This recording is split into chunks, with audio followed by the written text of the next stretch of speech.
Hello and welcome to the Redmen TV. I am here today predicting the team that Jurgen Klopp is going to field to play Spurs this Saturday. It's a massive game, and to be honest with you, Spurs have got a lot of injuries. I thought I'd check just before we started. They've got Moussa Sissoko out, who was the latest one. Hugo Lloris obviously got injured a long time ago. Danny Rose is out, and Ndombele is out. Harry Kane is out. Ben Davies is out. Liverpool also have some injuries as well, but nowhere near that kind of amount, is it?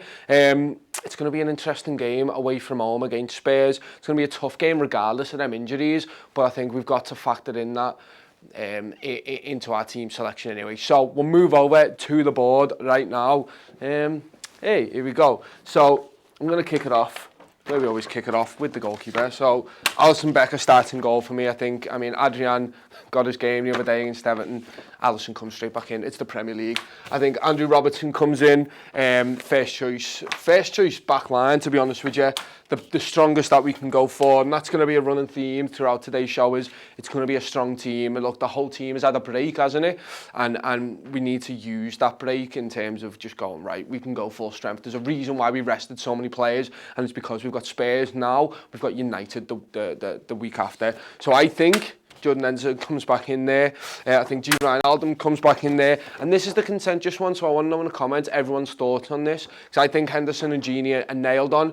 I think Oxlade-Chamberlain comes into this team, and we'll speak about the variables and what have you in a sec. Leave me your thoughts, 100%, and what you think this midfield could be. Could it go to a 2? We'll speak about that very, very shortly. And then I think you just go as full strength as possible, and you just go with our normal front line. You go out there and you just say to Spurs, you've got all these injuries, and we're just going to batter you. We're not going to be taking our foot off the gas. We want to go out there and put a marker down ahead of the United game as well. You've got to go out there and put a bit of fear into United and just go, hey, that's Spurs. Usually even worse United. I mean, we'll speak about that next week, but it's something that you do have to consider in there. Obviously, like I say, keep your thoughts coming in on that midfield. There are players like an Adam Lallana could come in, a Minamino could come in to this role, or you could even put where is he? Is Curtis Jones done enough? Did he do enough against Everton to come in there? It was a discussion that they had on the uncensored match build-up. Does Curtis Jones warrant to start in this game? It's going to be very, very interesting in there. Let's kick it off then. Is there any comments, Matt, on the midfield starting off? Have you got any yet? Yeah, I've got an interesting one, to be honest. The people are saying for Trent in midfield and Neco at right back, saying it's the future, but do you reckon we'll see it any sooner? That's from Eric Forbes. Okay, I mean, no, if I'm honest with you. I don't think in the Premier League Neco Williams gets in there to the point where Neco Williams cards all the way over there, and the Larouci, similar one. I think Curtis Jones is the one that's going to be closest for me. I don't think Nat Phillips gets into this team either at the moment. I just think the Premier League's the thing that we really, really want. You know what I mean? You really want to go out there and field your strongest team. I mean, I've got other players in there, and when we move further forward, I'll kind of speak about them. But I think at this point, you need to go full strength. Are there any about the midfield as a trio? Any different ones? Yeah, Nisa is asking, would you start Minamino in the mid? Okay, so this is a thing. If I was to start Minamino, I'd play him in a position where you're not giving him too much defensive responsibility. That's just my opinion. So this is something that could happen, is I think you could go something like that, and I'd be happy to see that. Obviously, these are kind of tuck in a tiny bit, maybe Mane come a bit further down, Salah be that, and these two sort of interchange. But that kind of gives you some space then to put in a Minamino in that 10. If I'm honest, I'd rather see Oxlade-Chamberlain in there, if I'm being perfectly honest, because I think came on against Everton, he played so well in his brief spell, didn't he? He just came on, got his foot on the ball. It was further along than I thought he was going to be, which I was really happy to see. I'm excited to see him play. But if I was to bring Minamino in, I think I'd do something like that. Let me know your thoughts. Would you play him? Would you play him up here instead of Sadio Mane? Would you play him down here instead of Mo Salah? I suspect not, because this is a world-class front three. I think he has to come into a place like that. There is a shout. Look, there's other players in there. There's Divock Origi. Do you play Divock Origi? You know what I mean? Do you? I don't think you do, but but do you? Do you play him there? No, probably not. I think like I say, you go full strength. If there is a case, I mean, it depends. Obviously, Jurgen Klopp's going to do his pre-match press conference tomorrow. Obviously, we'll keep you all up to date on that over on the Redmen News channel. Is there a case? Maybe Salah's got a bit of a knock or whatever. You put Shaqiri in there. I think the 4-2-3-1's very interesting because we are so light in the midfield that I feel like, and Spurs are quite light in the midfield as well. Can you afford to then go two there and just go all out attack? So Gini and Hendo, I think, definitely play. It's then this spot. It's just down to what we want to do in there. I don't think Minamino plays if it's a 4-3-3, just purely because there's so much work that needs to go into your position, and in terms of this spot, isn't there? You see so many times that this player's charged with getting back in there, covering for Alexander-Arnold, and do we trust that? Look, the pace that Spurs have that can catch us on the break, you know, that's how Mourinho's been enjoying to play with Spurs, and obviously with Harry Kane out, still have Lucas Moura, Son in there, just loads of pace there, so you need someone who you can rely on to cover there, and I think Oxlade-Chamberlain's got that. One discussion point, and look, he's back in training, Fabinho.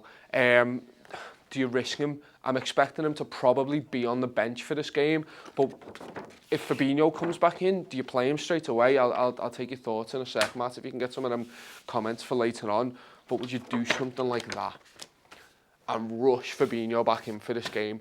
My thought is you leave him for United, and this is the team, well, apart from Shaqiri, this is the team you play for United for me. But could you see it against Spurs? It's interesting. Have you got any other comments for me, Matt? Yeah, a lot of people asking for the 4-2-3-1 with potentially Minamino in the 10 and Origi up front and having Bobby coming off from the bench. Wow. Goldman the Baines is saying, I think if you play Minamino in a 10 and Bobby in the 9, the styles would maybe clash. Okay. So a lot of people saying for the 4-2-3-1 might be a decent one for this. Yeah, I mean, the 4-2-3-1 is a decent option, isn't it? We know we can play that. It is who plays that 10. Because, yeah, look, you can bring in Minamino. We saw him the other day in a mixed-match team. You'd like to see him start playing with some of the normal players, the first-team players, getting up to speed that way. Look, I wouldn't be too opposed to seeing that, really. It's just whether he can do it. You saw the other day, he's a bit rusty. He hadn't played since we played them in the Champions League, I believe. So he came on. That was his first team game in a long time. He's coming in, and obviously he played in this role. He was a little bit ineffectual, and I can see why he hasn't played much footy. But I think you're right in terms of the guy, sorry I forget your name, who was saying they might clash. They love to occupy this little space, don't they? You see Minamino doing it regardless when he was playing at number 10. They were dropping in, so would they clash there? Would it be a case of maybe it could work in our benefit? The Spurs defenders don't know who's going where, so they get dragged out, and that gives space for Mo Salah to get into the midfield, into the middle of the park, Sadio Mane to cut in, and then we're one-on-one. We know just how much Van Dijk likes to spray the ball over the top into that gap. Trent similarly playing that ball into that gap that's created by Bobby Firmino and others in that central forward role. Divock Origi is a mad shout for me. I think he comes off the bench, if I'm honest with you. I mean, this is just my opinion. Please let me know your opinion. That's what this show is about. We're taking your comments. I'm just here to kind of put them on the board. I think he does come off the bench. He's so effectual, isn't he, when he comes up against tired defenders, and that's what Spurs are going to be later on to the game with these front three running them ragged. This midfield pressing. I'll put here's a shout for you. Adam Lallana. Here's a shout. Do you just put him in? Maybe not in that 10 like we saw against Everton, but you have him in that midfield 3. You put him there and you task him with getting beyond, you know what I mean? Doing the job of getting in there and causing a ruckus with his tight control of his feet and getting in there, getting him beyond, and then it becomes something like that, you know what I mean? It becomes a 4-2-4-ish, maybe even a 4-1-5, because when we're on the break, and then you've got your fullbacks coming up, there's a lot of options. We just know, like, anyone who comes into this team, we know that they can do a job. That's the best part about this Liverpool side now. It is good to see. Any other comments, Matt? Yeah, Mona's saying Lallana deserves to start after his performance against Everton. Yeah. A lot of people saying it's a bit risky to throw in Fabinho in this game. Yeah. They're hoping to see him for United instead. Boss. Joel Gustafsson thinks that. A lot of people saying the midfield's been performing well without him, so no need to rush him back in. Yeah, it's very true. It is true, and Henderson's done a fantastic job in that six, hasn't he, really? I think you can't really doubt it. The only issue I have with this, and look, we will have probably a bench of Fabinho, Lallana. I don't know if Shaqiri will be back.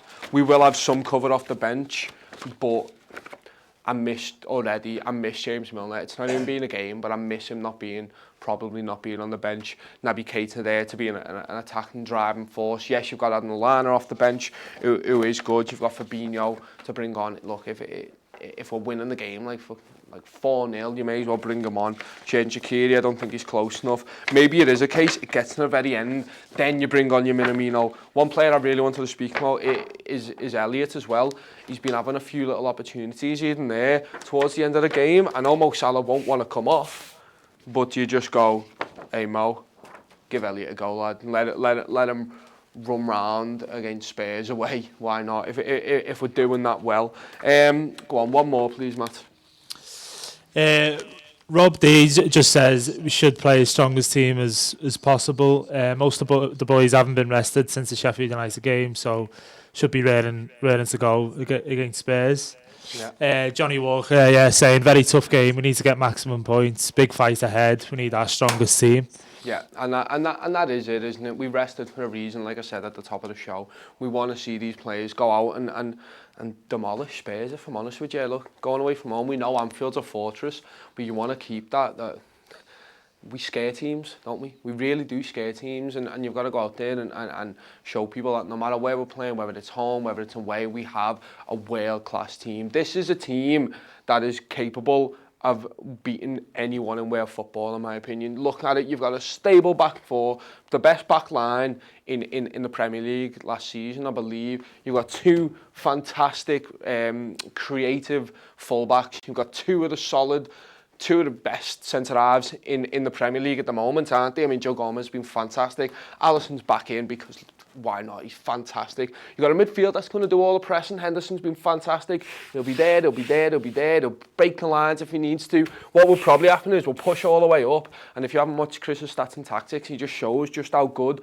Henderson is and Fabinho is, and our number sixes in general are at stifling he basically sits on their third and just goes, no, you're not getting out. No, you're not getting out. We cycle possession constantly. You've got Gini Wijnaldum and Chamberlain doing a fantastic job at the press with their midfield. They're going to be knackered. They've got so many injuries in there as well.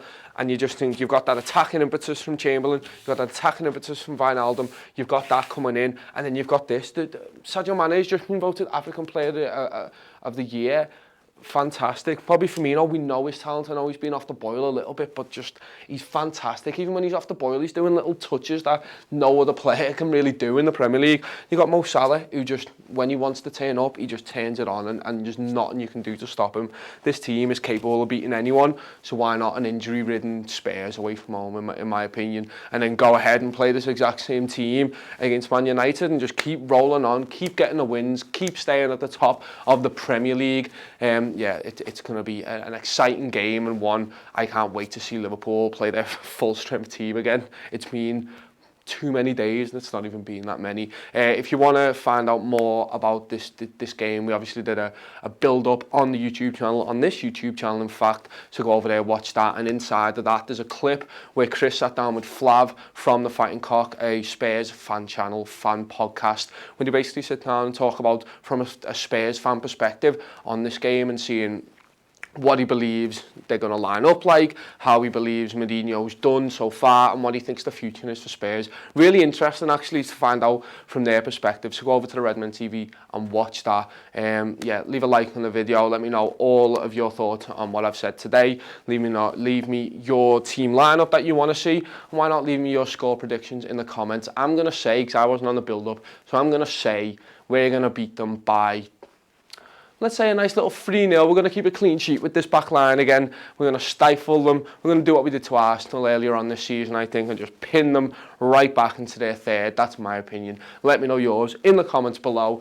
And yeah, we'll see you. Obviously, the lads are going down there, so they'll be doing all their post-match stuff from London. Yeah, we'll see you after that, hopefully when Liverpool have beaten Spurs away from home in the Premier League.